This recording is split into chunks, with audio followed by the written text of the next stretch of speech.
E atenção, uma notícia que acaba de chegar à redação. Diante das declarações desta manhã do governo de Israel, que considerou o presidente Lula como persona non grata em Israel, o ministro das Relações Exteriores, Mauro Vieira, que está no Rio de Janeiro para a reunião do G20, convocou o embaixador israelense, Daniel Zonshine, para que compareça hoje ao Palácio Itamaraty, na capital fluminense, para dar explicações.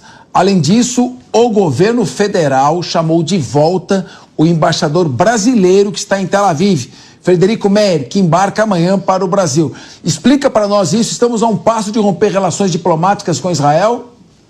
Capês, é importante a gente entender o contexto. Primeiro, nós temos um embaixador brasileiro, representante do Brasil em Israel.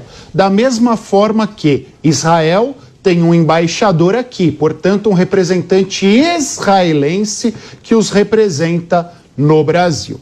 Diante de toda essa confusão armada a partir da fala do presidente da República, e eu digo confusão porque o próprio líder israelense externou publicamente o incômodo, o seu incômodo e o incômodo dos nacionais do seu país. O que Israel fez? Chamou o embaixador brasileiro, representante do Brasil, que está em Israel, para que ele justificasse o que o presidente da República fez.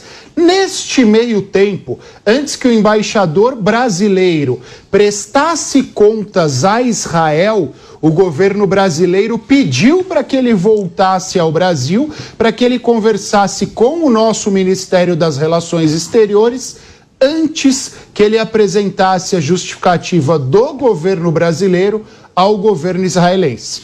Em resposta a isso, o governo israelense chamou o seu representante aqui no Brasil, o seu embaixador aqui no Brasil, para que ele volte a Israel. Significa que os embaixadores do Brasil e de Israel vão se cruzar no meio do caminho. O brasileiro voltando ao Brasil e o israelense voltando a Israel.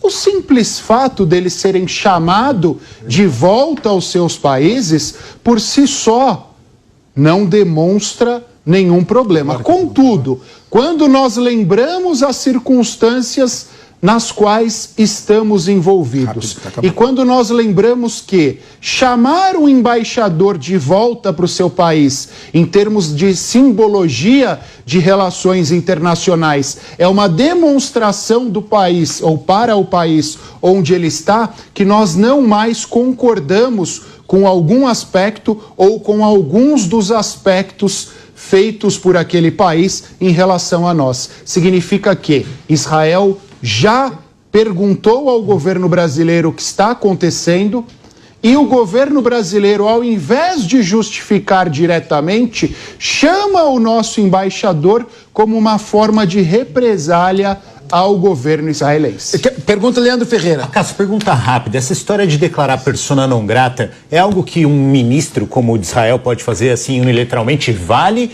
Ou é uma coisa que tem que ser voltada pelo parlamento, que tem que passar por Conselho de Defesa, claro, etc, etc? Porque me parece que, assim, bravata não vale também, né? O ministro não pode declarar sozinho outro presidente persona não grata. Quando a gente pensa nessa declaração de persona não grata, ela tem dois procedimentos.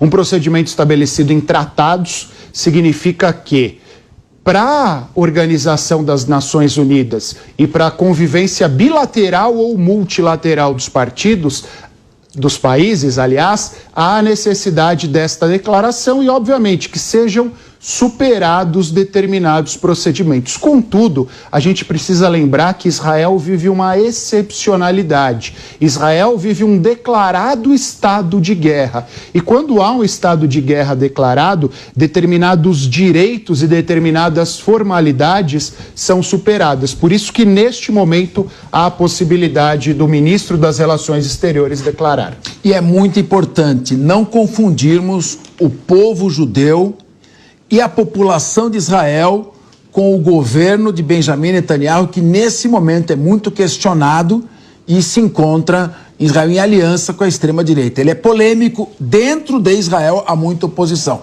Temos que tomar cuidado para que isso não gere antissemitismo. Bom,